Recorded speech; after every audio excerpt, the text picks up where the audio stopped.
Hi, my name is Mark Chansky. I'm the coordinator of the Reformed Baptist Network, and we're conducting another NetTalk where we discuss with men of the Reformed Baptist Network regarding things related to the Reformed Baptist Network.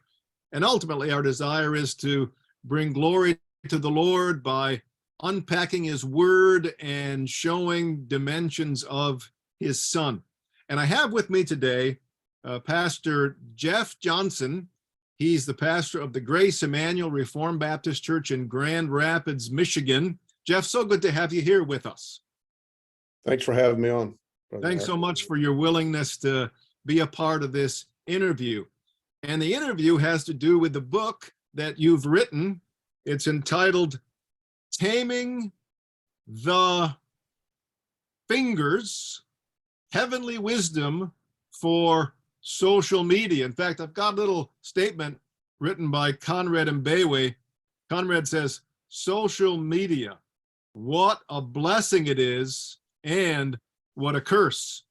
And he says that in this book, Jeff Johnson takes us by the hand and he shows to us eternal wisdom, takes us to the fountain of that wisdom to help us know how to handle this latest revolution in social communication. That's well said by Conrad. So we want to talk about the book, but first, Jeff, before we get to the book, because there is another Jeff Johnson from Conway, Arkansas, but I know you to be the Jeff Johnson, a dear friend of mine. Just tell us about yourself. Yeah, by the way, I just sent him a pet message on Facebook saying, get ready for people to thank you for your new book.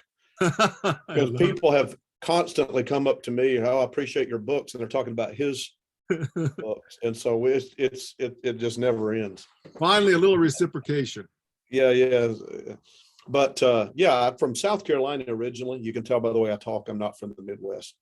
I grew up Southern Baptist, still have friends in that context as well. My parents are still in Southern Baptist Church.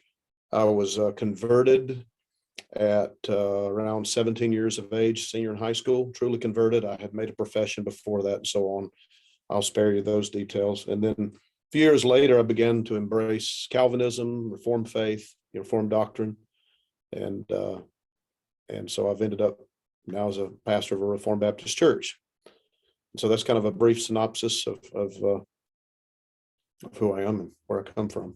Well, I'm thankful for your ministry. Your preaching has warmed my heart many times, Jeff, and I am very thankful that you're just about 40 miles away from us here in Holland, Michigan. And we're so thankful for the church there that, boy, in 1994 planted this church. And in many ways, you've been alongside to help sustain this church. So we're thankful for your ministry and the many dimensions of it. And now let's talk about this book that you've written, this idea of taming the fingers as it has to do with social media. Jeff, what personal or what kind of church history has provided the catalyst for your writing this book? It must have been something that really began to percolate in your mind. Well, I say in the introduction of the book that, as you know, as you've read it, that, in 2020, COVID hit us.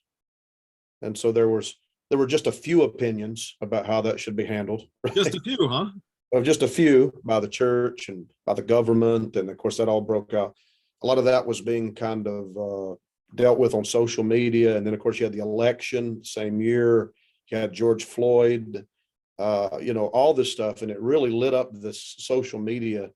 And it wasn't just people commenting. There was a good bit of rudeness and just unkindness and unchristian type conduct going on during that time, and even within our own assembly. And so we had to address that publicly. And I preached a message on unity from Philippians.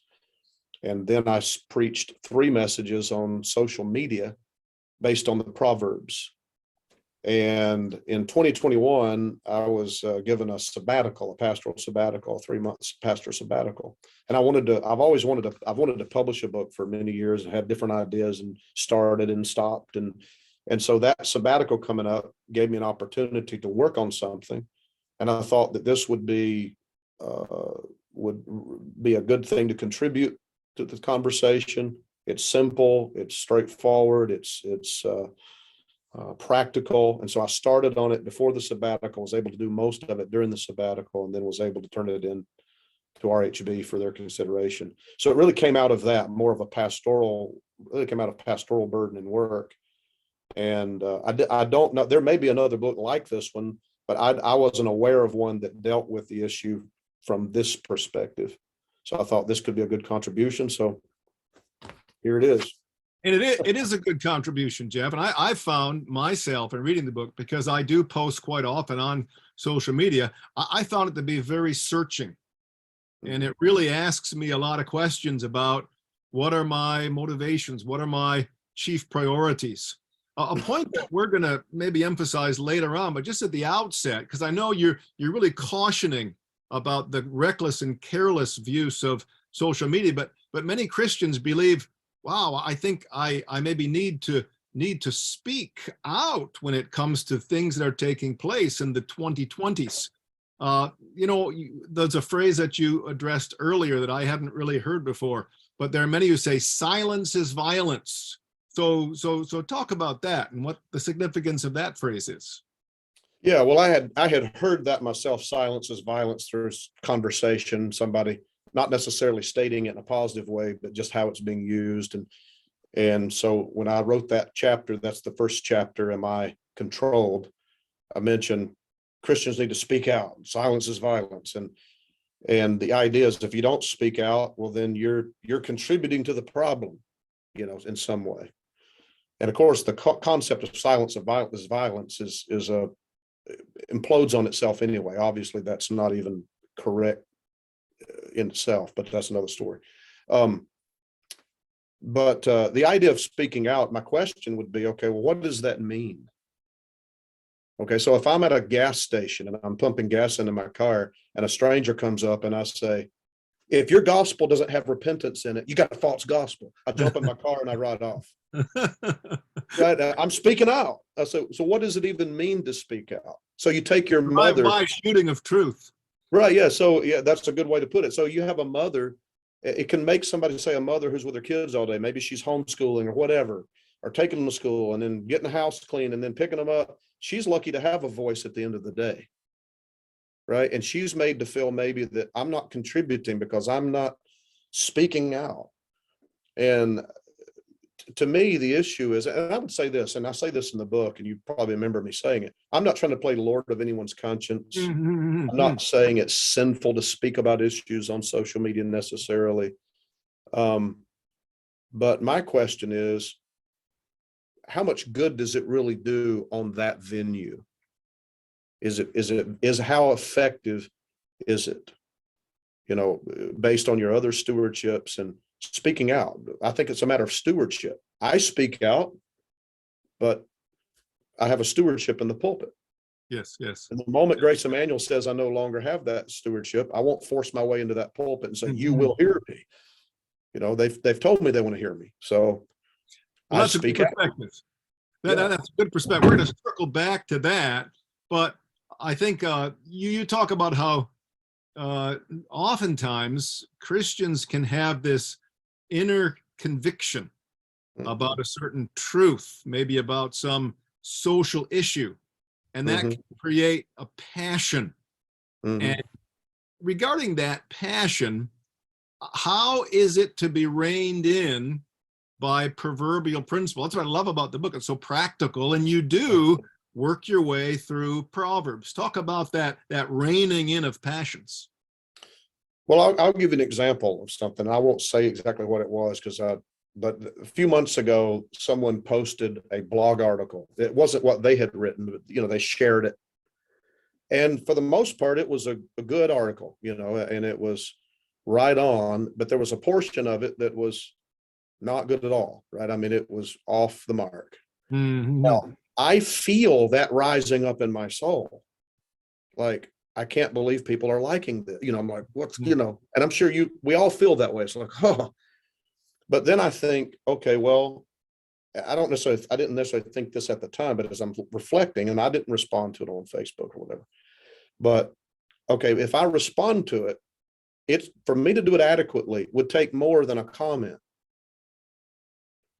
And then, well, then I could make a long post. Well, that's often not long enough. Well, then I could write a blog article and post it. But if I do that, now I'm having to look for the comments so I can respond and interact, right? And now not only is it taking me time to do that, to type all of it and to make sure my words are not unnecessarily provocative, I'm accurate. Now I'm using all this other time while I'm off the internet, thinking through it and distracted, and I'm going to post this. And in my opinion, it's probably not going to be that life altering for people to see. Mm-hmm. And that's where I go to in one of the chapters, as you know, I talk about he that tills his land will have bread, but the man that pursues frivolous things, Yes, you know, yes. it's not going to end well. In other words, he's not going to have anything to show for it. So even if it's worthy of someone's attention, it's probably not worthy of mine. I've got other stewardships to take care of. I'm probably going to be much more effective investing into my kids the right perspectives, Mm-hmm. investing into my members of my church the right perspectives. And then there's a host of proverbs that say, for example, you know, well, I think about, I didn't mention this in the book, but Paul said the spirit of the prophet is subject to the prophet. Yeah. And the idea in the context is a man can't say, well, the Holy Ghost came on me and I had to speak. No, he says, you know, you're still in control of your spirit. Mm-hmm. So just because you have an inner conviction does not automatically equate to I need to speak and I need to speak now. A fool vents all of his feelings, but a wise man holds back. Yeah. Proverbs 11. And a multitude of words, sin is not lacking. Proverbs 10:19. So the more I speak on this, the more likely it is I'm going to say something that I need to retract or apologize for. I mean, it's, in other words, you can't just say this is the truth and it needs to be said. That's got to be governed by other perspectives. Mm. I don't know if that makes sense, but And you mentioned in there where we need to be, as James would say, quick to listen, slow to speak, and regarding that idea of the passions. The last fruit of the Spirit is self-control. And Matthew Henry says, when passion is in the room, reason is generally out the door. And like social media can really cater to that. Well, how do you assess this idea of passions? How do you assess the fact that it's really become kind of popular to post a rant on social media? And I wonder what you think regarding biblical exhortations that we have in controlling our anger in that sense. Well, I don't know if you've ever seen this, but I have. Like somebody will say something and they'll actually say, okay, rant over. Yeah. You know, and I'm going, okay. And it could just be daily pet peeves. Like, you know, well, I hate it when I'm at a traffic light and a person stays 3 seconds longer after it turns green. I just hate that. Ran over, you know, or a political issue. The government can't spend its way out of debt. That's like a drunk man trying to drink himself sober. Okay, ran over. You know, they may not say rant over, but they're just venting. And I may agree with the statement. It's not that I disagree with it. I'm like, okay, I think that's true. But a lot of times it's just, I guess this is how I would explain it. It's social media it's like you said, the drive-by comments. So I'm going down, I'm saying I'm going down Facebook and say, oh, Mark's dear wife just had a birthday. Or so-and-so just had a granddaughter. Oh, Sarah's mom died. And then all of a sudden, boom, the next post is just in your face, some rant, some statement of, and I may agree with it, but I myself find it unsettling. It's just kind of venting. Yes. Righteous anger, my understanding, righteous anger, there is such a thing as righteous anger, but number one, you're slow to it. Generally, it's contemplative. Nehemiah 5, when he saw the people being taken advantage of by the nobles, it said he consulted himself. I was wroth. I was angry, but then he consulted with himself. And I take that as he reined it in. He thought through it. And then, you know, Jesus clearing the temple, you know, he didn't just automatically just go wild, you know. So anger is slow to anger, And even if it's righteous anger, if the context does not call for its expression at that point, then hold it back. Mm.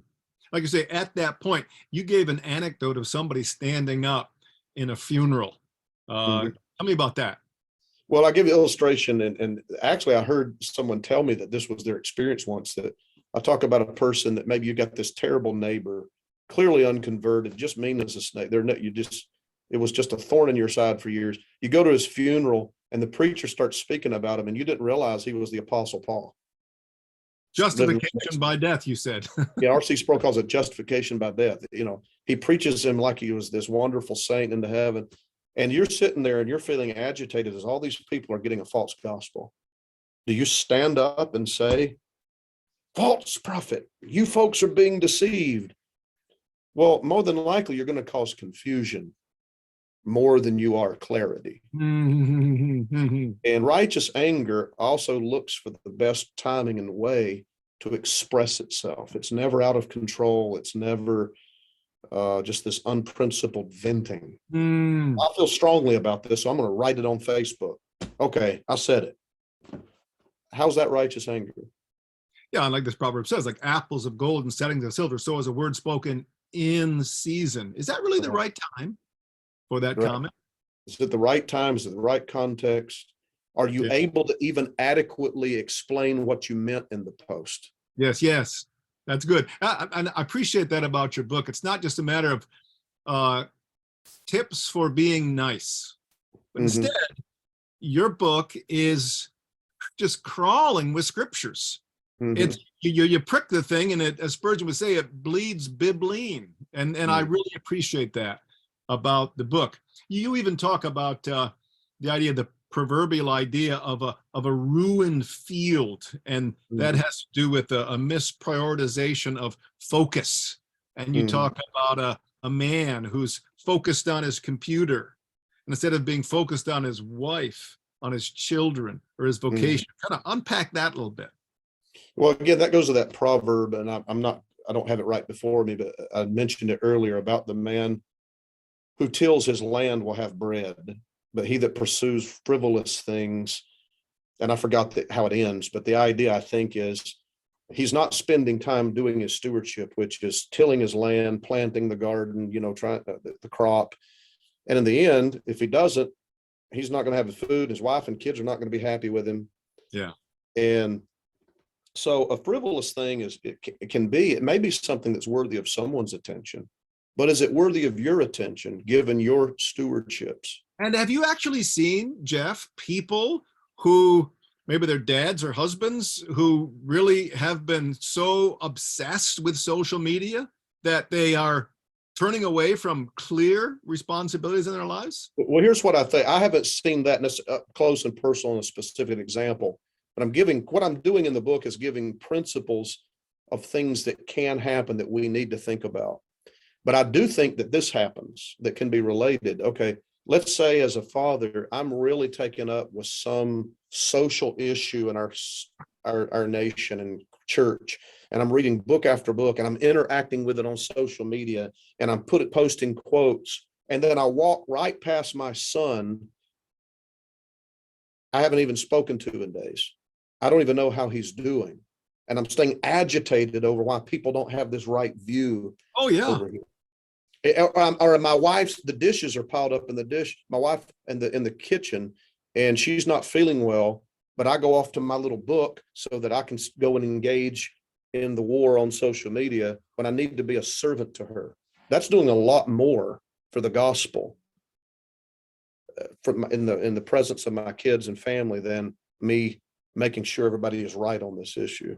Do you think this is relevant for pastors whose field is the meadow where their flock grazes, and pastors who should be preparing for sermons or should be out counseling their sheep, but instead they're pecking away at a long thread on Twitter or Facebook? Yeah, I think it absolutely does. I mentioned that and I qualify it and I say, I'm not suggesting that pastors can only have ministry as their interest.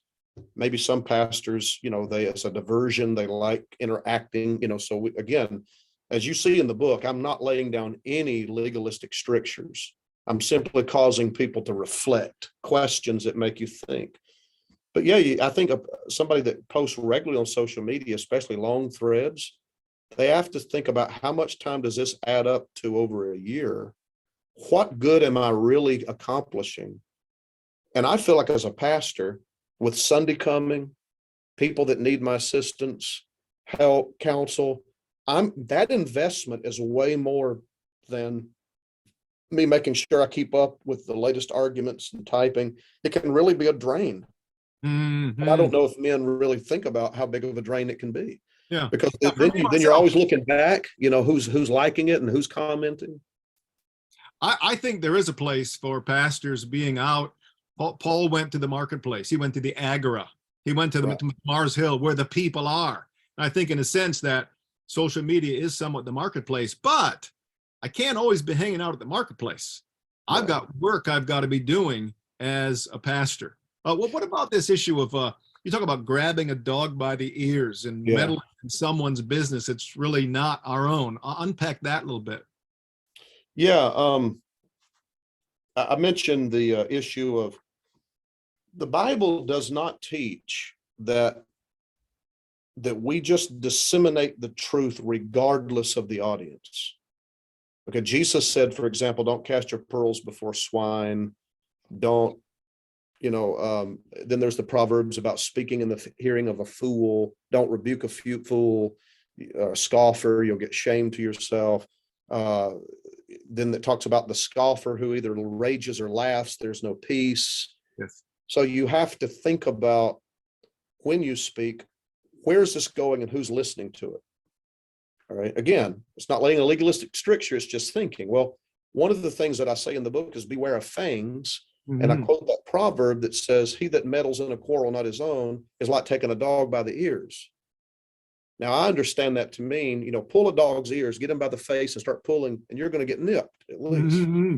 So you're passing by a post and you say, oh, I'll just put my 2 cents in. And next thing you know, boom, things get out of hand. And well, this is the problem with the church these days. I mean, and you're going, I'm just trying to help. Well, you were meddling. You need to think about, as I say in the book, when you do put your 2 cents in, you need to think, is this worth teeth marks?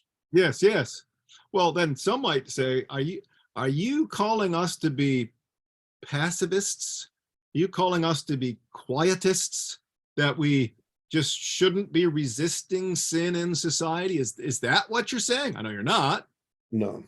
Let me say this too, as I had a thought and then it escaped me and it came back, is I've told our people before, and I've said to other people, that I am not a well-known figure in evangelicalism.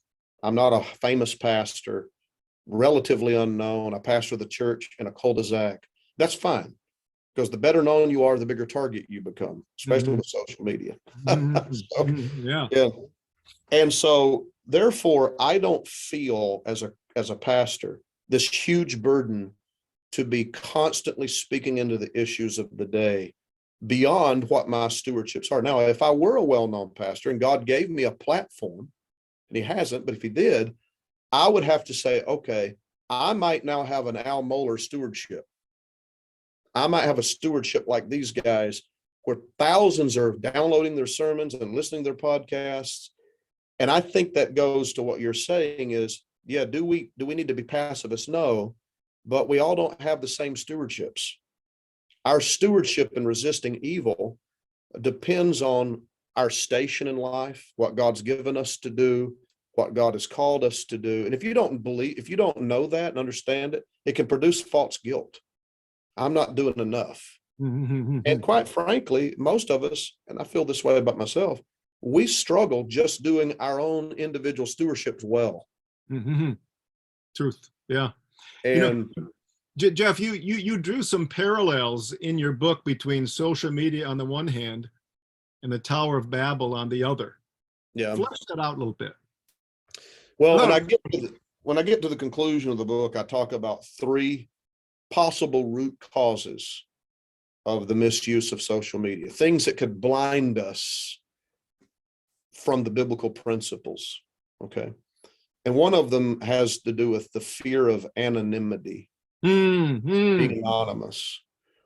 And I mentioned the Tower of Babel because in that story in Genesis 11, it says that they wanted to stay together as one people, lest they be scattered across the earth. Well, one of the way that's been interpreted is that they had the fear of being anonymous because they were doing that to get a name for themselves. And so if you put that together, it may be that they were afraid that had they been scattered to all the different parts of the earth, that they would all kind of live and die in relative obscurity. No one would remember them. If they stayed together, they'd go down in history. Maybe their names would be inscribed. Oh, that was Jeff Johnson. He laid the bricks. And oh man, you know the story. And I just mentioned, so how many of us wrestle with just our nice, quiet life over in the corner of the world somewhere, relatively unknown? Well, social media is kind of like a digital Tower of Babel. It's brought us all together. So now I can post and do things where I matter, right? My kid won a championship trophy, and I post things like that. I'm not saying that's wrong, but we have to ask ourselves, could a driving force of the misuse of social media be, I need to count. My voice needs to be heard. I need to show my wit. I need to, this is my chance to have something of a name. People can see it's called Facebook, right? Yes, My yes. face is there, right? And I don't know if that makes sense, the parallel, but it just made me think about, could the fear of anonymity drive some of the misuse of social media? A lot of penetrating things in your book, and that's just one epitomizing point. For me, Jeff, help us with this idea of, it's Gay Pride Month. Mm-hmm. And here we got transgenderism going on, and we've got the mutilation of children at the recommendation of the federal government. And you talk about the burning that takes place within our hearts. And then we think of, man, should I say something? You think about John the Baptist lost his head because he was saying to Herod, it's not lawful for you to have her, meaning his brother's wife. And then we think of Matthew 10, where the Lord Jesus says, if you confess me before men, I will confess you before my Father who is in heaven. But if you don't, then we think of, wow, yeah, speaking the truth and being salt and light, Matthew chapter 5 in our generation. I admit, these things really compel me. And can you give some insight and some help about what our heart motivation should be? And is there an element, and man, our society is so decomposing. I need to sprinkle a little salt where I speak and communicate in society today. Respond to that a little bit. Yeah, well, one of the things I want to make clear, because you can't say everything in a book. You know how you've written a book, you've written books, and there's always that, man, now as one has said, it's embalmed in print, and you realize you could say something better or qualify it. You just can't say everything. And I even say in the end of the book, this is not exhaustive. It's not meant to be. It's just meant to cause pause and reflection. But one thing I want to be very clear is I'm not promoting niceness culture. If anybody knows Jeff Johnson, that is not his preaching. It's true. I don't want to press niceness. And I know personally, I can fall into the trap that Christ-likeness means being nice, because it's easier for me to be nice. I can save a lot of skin that way, right? And I don't like conflict, and I don't guess most of us probably don't. So I'm not promoting that. There's a place for what in the book I call holy harshness, sanctified sarcasm. You see that in the teaching of our Lord, like Prophet Elijah. There's a place to taunt the enemies of God. There's and those kinds of things. And so I'm not in any way promoting a niceness culture, which is a part of our problem. And there's a place to speak and talk about these things. But what I say in the book at the end is, this needs to be qualified, is that a Christian, there is not an obligation that Christians have to use social media to promote the truth and righteousness. What I mean by that is I have no obligation. One thing I mean by that is, or you could apply it, I don't have an obligation to even be on social media. Right? Yeah. And if I am, There is not a blanket obligation that says all of God's people, every Christian must use it to this end. That's a matter of wisdom based on your unique circumstances. Maybe you do have an opportunity to, and a gift and ability to use it for that end. But if a Christian just thinks, no, it is God's will that I use social media this way, then it could blind you to some of the other principles. And you could actually do more harm than good. Yes, yes. I don't have an obligation when I'm in the grocery store to stop people in the produce department and show them a picture of something and that's wrong, and then put it back in my pocket and keep walking. That's a matter of wisdom. Yes, yes. So that's one thing I want to be clear about the book. I'm not saying, we need to be passive. We don't need to approach things. But like John the Baptist, okay, John the Baptist didn't post an blog article. He said to Herod, it's not lawful for you to have that woman. Right? And I go back to the whole issue of a platform. If you're a Herod in our generation and you've got the voice, then it may be your obligation, whether you use social media or not, but to use venues to denounce and to call to repentance. Yes. And again, it's every man knowing his own place. And I think I know what mine is, and it's not that at this time in my life. Yeah. The other thing I would say too is, okay, I wrote a book on an issue that's a pretty, I don't say hot issue, but it's a relevant topic. I'm sure there'll be people who won't like it. That's fine. They'll want to interact. So I'm obviously not being silent. I'm addressing something from a biblical perspective, but the part of what's kind of underlying, and I think you can pick this up in the book without me saying it's kind of an underlying thing, is I question the effectiveness of social media to address these things because of its randomness, right? You're going through, oh, she's got a birthday, oh, boom. And the other thing I'd say about the book is what I'm mainly going after are just these small posts. All right. I do distinguish that from, hey, check out this blog article, or I recommend this book, and where people are going and having to actually listen and engage. One of a book, and I recommend, and this is not a religious book, but a book by Neil Postman was written in the mid-'80s called Amusing Ourselves to Death. You ever read that? I've read parts of it, but the whole idea of the wasting of our lives by scrolling. And the Amusing Ourselves to Death, public discourse in the age of entertainment or show business. And that was back in the mid-'80s before the internet. And this wasn't even coming from a biblical perspective. And he just talks about how news has become a commodity and it's really become a form of entertainment. And in that book, he talks about there was a debate with Lincoln and some other man. I forgot what it was. Maybe it was presidential debate that went 7 hours. People in our day can't pay attention for 7 minutes. Oh, yeah. And I say that because I think social media, therefore, is so quick and so boom that it really, I don't think, lends itself to making effective inroads on these issues. So my point is, recommend a book on there. Yes. Not mine necessarily, but or hey, several of us are getting together at Harbor Church this Saturday to talk about Gay Pride Month. Or I think the more you engage people in person, publicly in your community, right?